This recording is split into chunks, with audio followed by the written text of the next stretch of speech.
Karibu sana mtazamaji na msikilizaji wa the FM show KE. Where is the former police boss and Uhuru's trust security chief? Who, as of right now, it's 1 year since he retired from the office, Mr. Hilary Mutyambai, and until today, he has not been seen in public. Hilary Mutyambai rose to become the most powerful police officer in the country when he was surprisingly appointed by President Uhuru Kenyatta in 2019 to succeed Joseph Boynet as Inspector General of Police.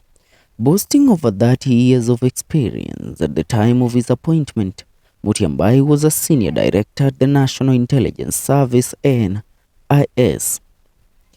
But while in office, police boss Mutyambai ran into trouble with the poisoned 2022 political atmosphere, making him a soft target of bashing by politicians. Accused of alleged bias by the then Deputy President William Ruto, Mutyambai became a marked man.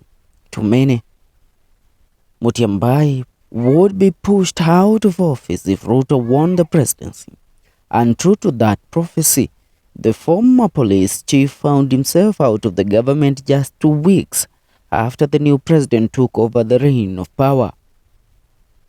Having been taken ill in August 2022, Mutyambai opted to exit office in October of the same year on health grounds. His deputy Noor Gabo was appointed as acting police chief until the appointment of Japhet Koome.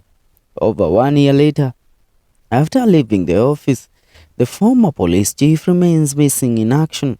He has kept off the limelight, opting to maintain an uncharacteristic low profile.